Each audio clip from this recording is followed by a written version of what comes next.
नमस्कार, मैं ईशान रस्तोगी हेल्प से और आशा क्लब एमआईटी यूनिवर्सिटी से आपका स्वागत करता हूं।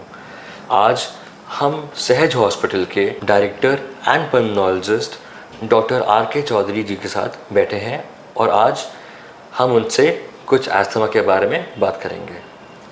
नमस्कार सर। नमस्कार सर, हमें पता है कि मई के फर्स्ट ट्यूसडे को as world asthma day celebrate करते हैं, तो आप हमारे यूथ को आप क्या सजेस्ट करेंगे कि अस्थमा होता क्या? एक्चुअली बहुत ही क्वेश्चन है और बेसिकली ये वर्ल्ड अस्थमा डे मनाया भी हम लोग इस first Tuesday of the May week को मनाते हैं।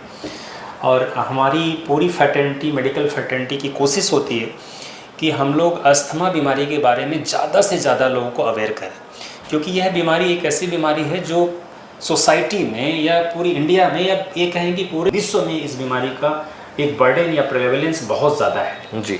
और जिसको अनडायग्नोज रहता है। अगर इस बीमारी को हम लोग डायग्नोज कर पाएँ, अर्ली डायग्नोज कर पाएँ, तो इस बीमारी से इस पे कंट्रोल करना है, इस बीमारी से बैड इफ़ेक्ट होना आपके हेल्थ पे या हेल्थ सिस्टम पे, इसको बहुत ही अच्छा किया जा सकता है जी। तो उसी कोशिश में वर्ल्ड अस्थमा डे मनाया जाता है और हम लोग कोशिश करते हैं कि इसके बारे में सब लोगों को जाने। तो मैं सबसे पहले ये बताना चाहूँगा, अस्थमा जो बीमारी है ये फेफड़ों की बीमारी होती है।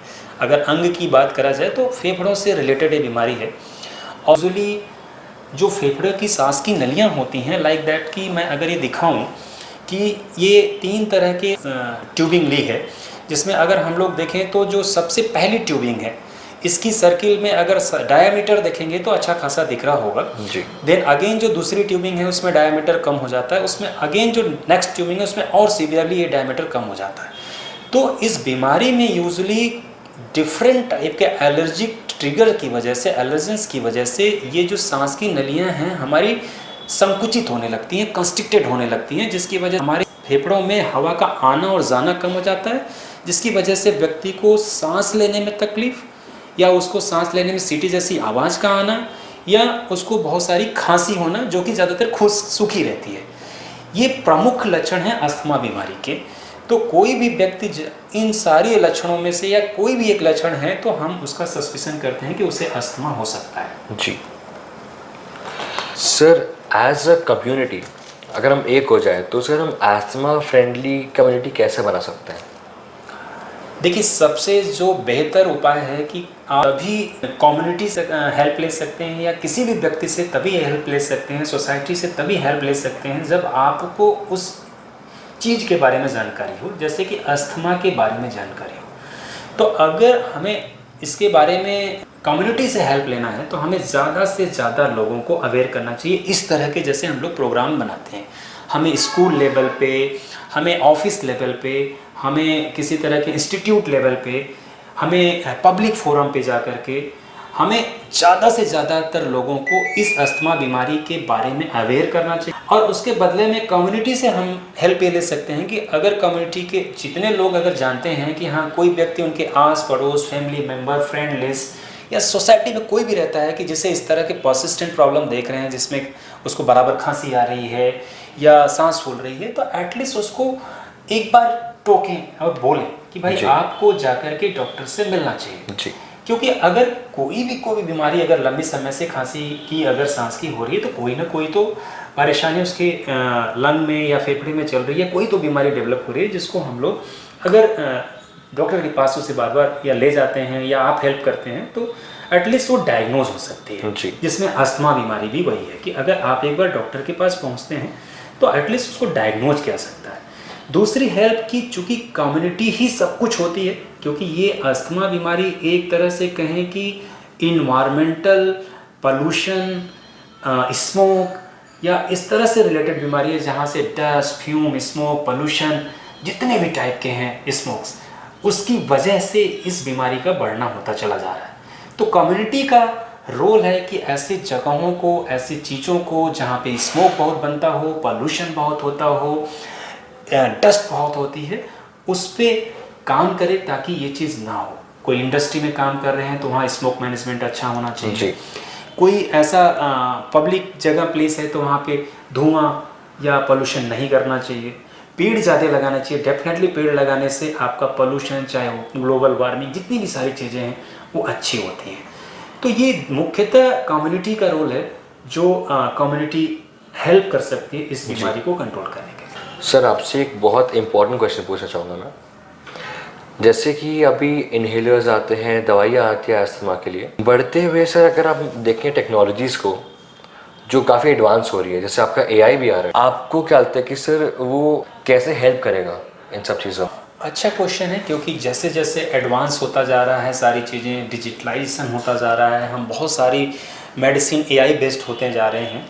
तो जहाँ तक मैं अस्थमा के बारे में बोलूँ कि हमें ये बीमारी को डायग्नोस्ट करने के लिए बहुत AI की ज़रूरत नहीं होती है, क्योंकि ये बीमारी अपने आप सेल्फ बताती है कि आप बीमार हो, बस उसे सही जगह सही डॉक्टर के पास परामर्श लेने की ज़रूरत है जी। क्योंकि ये ऐसी डिजीज़ है कि पेशेंट सिम्टम्स बहुत भर भर के देता है। सारे सिम्टम्स है, सो खांसी आ रही है, हर साल खांसी आती है, सीजन के चेंज के साथ खांसी आती है, कुछ एलर्जिक चीज़ें उसको डिस्टर्ब करती हैं तब खांसी आती है, सांस फूलने लगती है, सीटी जैसी आवाज़ आने लगती है, वो अपने आप को कमज़ोर महसूस करता है, चेस्ट पेन होने लगती है।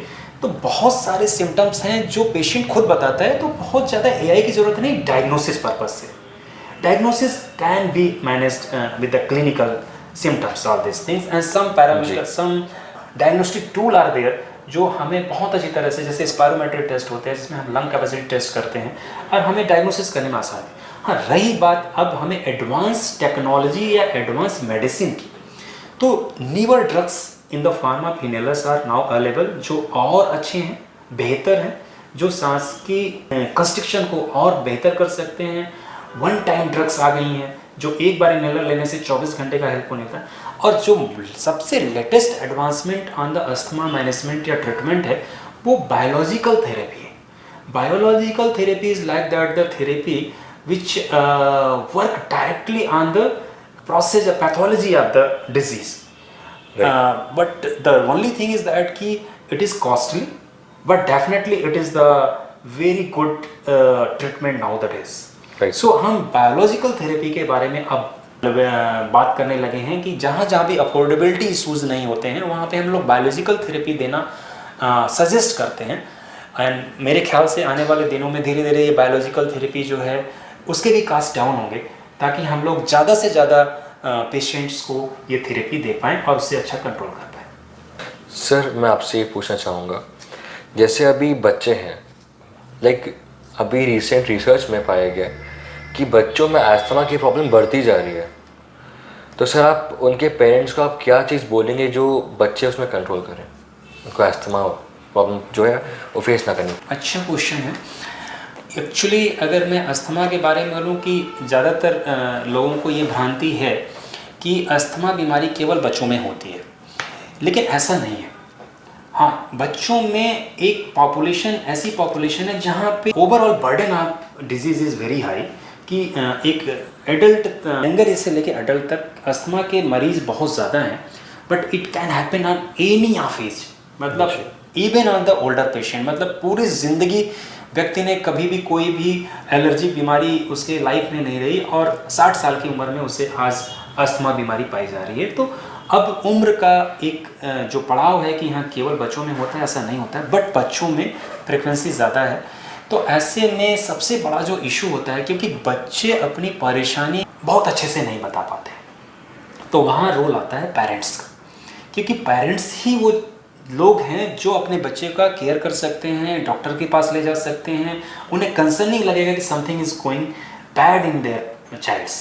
तो पेरेंट्स को मैं यही एजुकेट करना चाहूँगा कि अगर पेरेंट्स को ये लगता है कि उनको अपने बच्चों में बार बार खांसी हो रही है, जैसे बचपने में लोग कहते हैं कि बार बार निमोनिया हो जाता है, मेरे बच्चे को बार बार निमोनिया हो जाता है, तो एक्चुअली बार बार निमोनिया नहीं हो रहा है, बार बार अस्थमा का अटैक पड़ रहा है, जिसकी वजह से बच्चे को सांस फूल रही है, उसकी पसली चल रही है, उसको खांसी आ रही है, नोज़ी आ रही है, जिससे वो बार बार निमोनिया का। क्योंकि हमारा ये जो टर्म है अस्थमा, बहुत जल्दी लोग उसे पेरेंट्स को बताते नहीं। मेरे ख्याल से शायद डॉक्टरों में भी एक प्रॉब्लम है कि या पीडियाट्रिशियन में भी प्रॉब्लम है कि उसे लोग जो है जब पेरेंट्स आते हैं उनके पास तो शायद एजुकेट नहीं कर पाते, और वही हमें चाहिए कि हम एजुकेट करें। जी, एजुकेट करें कि नहीं आपके बच्चे को हम डायग्नोज करें और एजुकेट करें कि नहीं आपके बच्चे को अस्थमा है, क्योंकि अस्थमा का management is very important. Asthma का मैनेज 1 डे नहीं है, 6 मंथ नहीं है, 1 ईयर नहीं है, it can be taken for very long time या लॉन्ग लाइफ। तो education to the parent is very important that कि आपके बच्चे को ये सिम्टम्स हैं तो ये बीमारी अस्थमा है, आप उसे लेवल करिए। अस्थमा के मैनेजमेंट के लिए पेरेंट्स को एजुकेट करते हैं कि कब अगर इमरजेंसी है तो कब आप ये इन्हें नेबुलाइज़र दें या ये इनहेलर दें या ये कंटिन्यूअस इनहेलर आपके बच्चे को चलता रहेगा। ये बच्चे को अगर सीजनल है तो सम टाइम के लिए भी चलाते हैं, अगर पूरे साल का है तो हम पूरे साल एडवाइस करते हैं। क्योंकि ज़्यादातर पेरेंट्स क्या करते हैं, डॉक्टर्स के पास जाते हैं और इलाज लेते हैं, बच्चा 5 दिन में 10 दिन में ठीक होता है, देन दवाई स्टॉप हो जाती है। जबकि बीमारी जो है हर मंथ, हर महीना, हर साल वो लगातार चल रही है। तो बच्चे की जैसे ही दवाई बंद होती है 10 दिन बाद उससे सिम्टम फिर से आने लगते हैं। तो ये एजुकेट बनना बहुत ज़रूरी है कि भाई आपको इसमें कंटिन्यूअस थेरेपी की ज़रूरत है जी। पेरेंट्स को ये जानना बहुत ज़रूरी है, क्योंकि पेरेंट्स आर वेरी फिर वो डॉक्टर चेंज करते हैं, एक डॉक्टर से दूसरे डॉक्टर से तीसरे डॉक्टर, हर डॉक्टर के पास जाते हैं, आराम तो होता है, बट कोई भी डॉक्टर अगर उसे एजुकेट नहीं करे कि देखिए आपके बच्चे की थेरेपी जो है आपको कंटिन्यूअस देनी है, तो every doctor will treat the patient but symptom will reappear after some time. Right. तो हमेशा कंफ्यूज रहते हैं पेरेंट्स कि मेरे बच्चे की तो बीमारी नहीं ठीक हो रही है, बट बच्चे की बीमारी को कैसे ठीक करना है ये एजुकेट करना, बच्चे की बीमारी का कैसे इलाज चलेगा, कब तक चलेगा, सही जानकारी जब हम देते हैं तो डेफिनेटली आपके पास पेशेंट या पेरेंट्स, ये बच्चे लगातार आते हैं और बच्चे ठीक भी होते हैं। मेरे पास ऑलमोस्ट इतने बच्चे हैं कि जिनको हम लोगों ने प्रॉपर ढंग से एजुकेट किया, दवाई चलाया और सालों साल से उनको कभी भी अस्थमा का अटैक नहीं पड़ा। तो it's a very important to educate the parents about the asthma management and how much will take to treat this asthma,